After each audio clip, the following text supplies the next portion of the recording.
Hello everyone, hope you are doing well. Welcome to my YouTube channel. The topic for today's discussion is cryptography, in which we'll discuss what is cryptography, its need, objectives of cryptography, and different types of cryptography techniques like symmetric key cryptography, asymmetric key cryptography, and hash cryptography. तो चलिए शुरू करते हैं with the definition of cryptography. Cryptography is a Greek word which means secret writing. It is use for transforming messages so as to make them secure and immune to attacks. हम जानते हैं कि जब भी हम इंटरनेट यूज़ करते हैं तो हमारे पास कोई डेडिकेटेड लाइन नहीं होती, हमें एक नॉन सिक्योर चैनल पे कम्युनिकेशन करना होता है. सपोज़ करिए ये एक सेंडर है और ये एक रिसीवर है. सेंडर को कोई मैसेज रिसीवर को ट्रांसमिट करना है. क्योंकि ये नॉन सिक्योर चैनल है और दूसरी बात यहाँ पे और भी बहुत सारे यूज़र्स होते हैं जो इस चैनल को at the same time use कर रहे होते हैं. सपोज़ करिए हमने कोई मैसेज भेजा, यहाँ पे कोई थर्ड पर्सन है जिसने इस मैसेज को रीड, पर हम ऐसा नहीं चाहते थे क्योंकि जो भी हम मैसेज सेंडर को भेज रहे थे पर हम ऐसा नहीं चाहते थे क्योंकि जो भी मैसेज हम रिसीवर को भेज रहे थे वो बहुत कॉन्फिडेंशियल था और उसमें मेरी कुछ प्राइवेट इन्फॉर्मेशन स्टोर थी. तो उस केस में हम क्या कर सकते हैं, हम अपने मैसेज को कुछ इस तरीके से लिख सकते हैं कि कोई उस मैसेज को सेंस भी कर ले तो उसको रीड ना कर पाए या फिर उसको समझ ना पाए कि उस मैसेज में इन्फॉर्मेशन क्या स्टोर्ड है. तो इस पर्पज़ के लिए हमारा क्रिप्टोग्राफी यूज़ होता है. So in cryptography, we convert our data into secret code if we want to send our data over a public network. यहाँ पे हमारे पास एक ओरिजिनल टेक्स्ट होता है जिसको हम प्लेन टेक्स्ट भी बोलते हैं. प्लेन टेक्स्ट रीडेबल मैसेज होता है. हम इसको कन्वर्ट करते हैं नॉन रीडेबल फॉर्मेट में बाय यूजिंग सर्टेन एल्गोरिदम जिनको हम इंक्रिप्शन एल्गोरिदम बोलते हैं.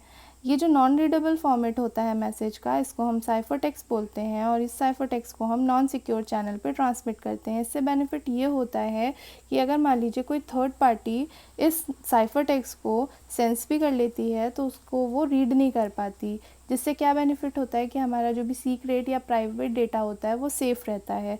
और रिसीविंग एंड पे हम क्या करते हैं, कुछ डिक्रिप्शन एल्गोरिदम यूज़ करते हैं और इसको वापस से कन्वर्ट करते हैं प्लेन टेक्स्ट में और जो भी इन्फॉर्मेशन होती है उसको रीड करते हैं. चलिए अब कुछ टर्म्स पढ़ लेते हैं जिनको हम यूज़ करते हैं क्रिप्टोग्राफी में. तो सबसे पहली टर्म होती है हमारी प्लेन टेक्स्ट. प्लेन टेक्स्ट हमारा ओरिजिनल मैसेज होता है. नेक्स्ट टर्म आती है हमारी इंक्रिप्शन एल्गोरिदम. तो इंक्रिप्शन एल्गोरिदम की हेल्प से हम प्लेन टेक्स्ट को कन्वर्ट करते हैं साइफर टेक्स्ट में जिससे कि वो सीक्रेट रहे. देन हमारा जो थर्ड टर्म आती है वो होती है साइफर टेक्स्ट. साइफर टेक्स्ट जो होता है वो आउटपुट होता है इंक्रिप्शन के बाद का. यहाँ पे जो भी प्लेन टेक्स्ट होता है वो नॉन रीडेबल फॉर्मेट में कन्वर्ट हो जाता है और इसी साइफर टेक्स्ट को हम नॉन सिक्योर चैनल में ट्रांसमिट करते हैं. देन हमारा इसके बाद जो टर्म है वो है डिक्रिप्शन एल्गोरिदम. रिसीविंग एंड पे जब ये साइफर टेक्स्ट आता है तो by using certain description algorithm and keys हम इनको कन्वर्ट करते हैं, इस साइफर टेक्स्ट को कन्वर्ट करते हैं वापस से प्लेन टेक्स्ट में. एंड देन हमारी आती हैं कीज़. तो कीज़ हमारी यूज़ होती हैं इंक्रिप्शन और डिक्रिप्शन के लिए. Now let us talk about some objectives of using cryptography. We have four objectives of using cryptography. First is confidentiality, second is integrity, third is non-repudiation and fourth is authentication. Confidentiality का मतलब होता है कि जो भी information हम भेज रहे हैं उसको कोई भी थर्ड पार्टी रीड ना कर पाए, ये केवल उसी को समझ में आए जिसके लिए वो इंटेंडेड है, ताकि हमारा जो इन्फॉर्मेशन है वो सिक्योर रहे. देन हमारी इंटीग्रिटी का मतलब होता है जब भी हम कोई इन्फॉर्मेशन भेज रहे हैं तो वो बीच में कोई उसको चेंज ना करे. मान लीजिए अगर हमने ABC भेजा है तो वो रिसीवर के पास ABC ही जाए, ऐसा ना हो कि वो BAC हो जाए.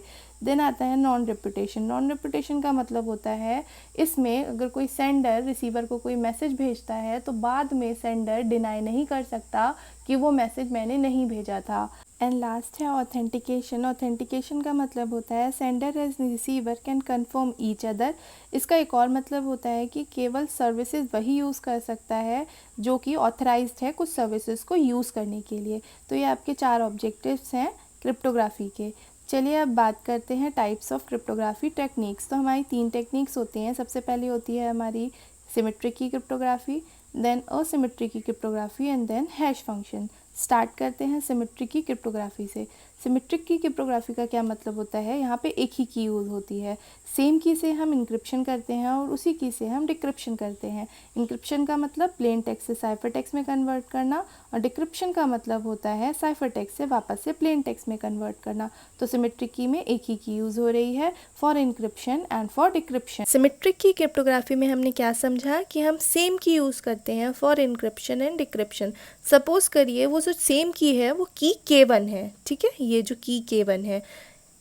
इंक्रिप्शन में क्या होता है, हम कुछ इंक्रिप्शन एल्गोरिदम यूज़ करते हैं और जो भी प्लेन टेक्स्ट होता है उसको साइफर टेक्स्ट में कन्वर्ट करते हैं। तो C stands for cipher text. तो यहाँ पे साइफर टेक्स्ट कैसे कन्वर्ट हो रहा है, हम की K1 का यूज़ कर रहे हैं, मैसेज में अप्लाई कर रहे हैं, इंक्रिप्शन एल्गोरिदम लगा रहे हैं और वो साइफर टेक्स्ट में कन्वर्ट हो गई।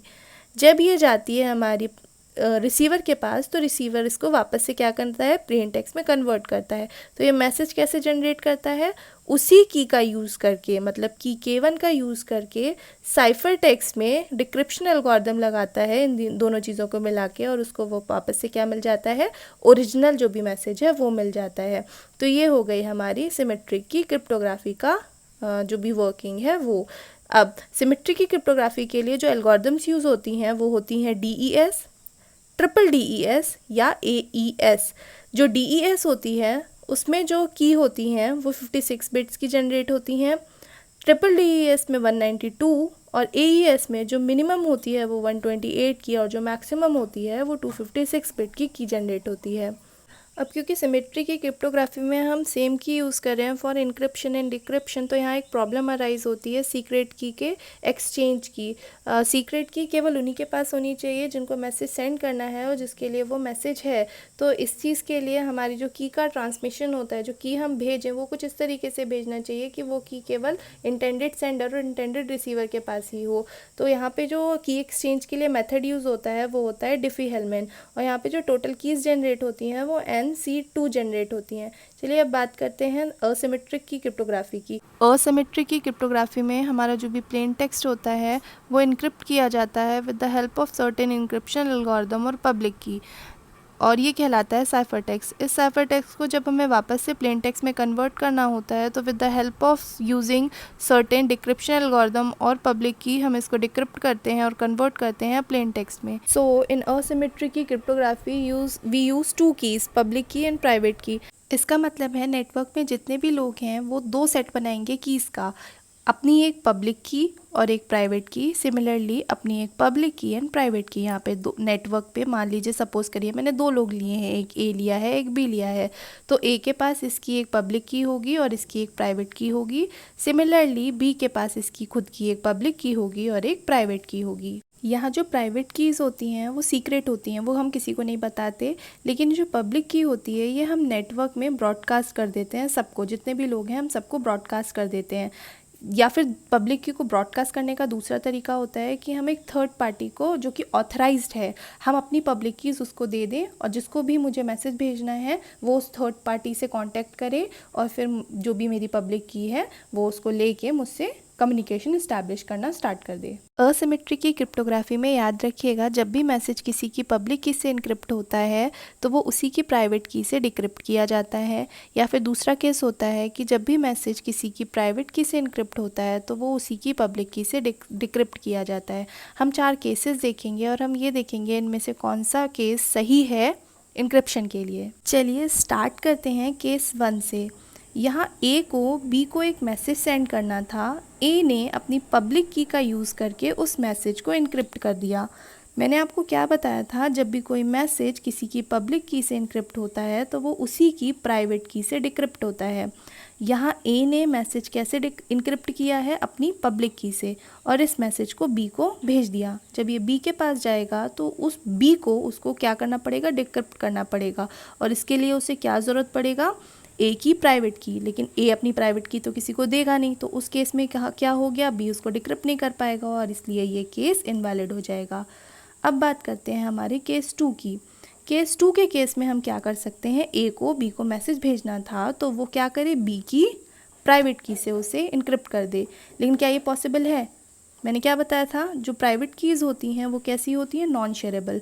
तो B तो अपनी प्राइवेट की किसी को देगा नहीं, तो ये केस तो वैसे ही इनवैलिड हो गया। अब बात करते हैं थर्ड केस समझिएगा, ए को बी को मैसेज ट्रांसमिट करना था, इसने अपनी प्राइवेट की से उस मैसेज को इनक्रिप्ट कर दिया। ठीक है, बी के पास ये मैसेज जाएगा, बी क्या करेगा, उसको डिक्रिप्ट करने की कोशिश करेगा, किसकी हेल्प से, इसकी पब्लिक की हेल्प से।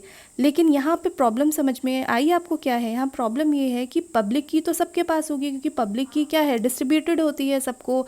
तो यहाँ पे क्या हुआ, बी क्या, कोई भी इस मैसेज को डिक्रिप्ट कर लेगा, तो यहाँ पे भी ये केस इनवैलिड हो गया। अब बात करते हैं अपने फाइनल केस की। इस केस में ए को बी को एक मैसेज भेजना था, इसने बी की पब्लिक की से उस मैसेज को इनक्रिप्ट किया। बी की पब्लिक की तो सबके पास होगी, तो इसने भी क्या किया, बी की पब्लिक की ली, क्योंकि उसको इससे कम्युनिकेशन इस्टेब्लिश करना था, इसलिए उसने क्या किया, उसकी पब्लिक की ली और मैसेज को इनक्रिप्ट कर दिया। अब ये मैसेज जो कि इनक्रिप्टेड था, ये किसके पास गया, बी के पास गया। बी को इसको डिक्रिप्ट करना था, तो ये किससे करेगा, अपनी प्राइवेट की से, और उसकी प्राइवेट की तो उसके पास होगी। तो यहाँ पे क्या हुआ, ये वाला केस वैलिड हो गया। तो असिमेट्रिक में इस तरीके से कम्युनिकेशन इस्टेब्लिश होता है और हमारा जो भी डेटा है वो ट्रांसमिट किया जाता है। अगर कोई डाउट होगा तो कमेंट सेक्शन में पूछ लीजिएगा। Thank you for watching.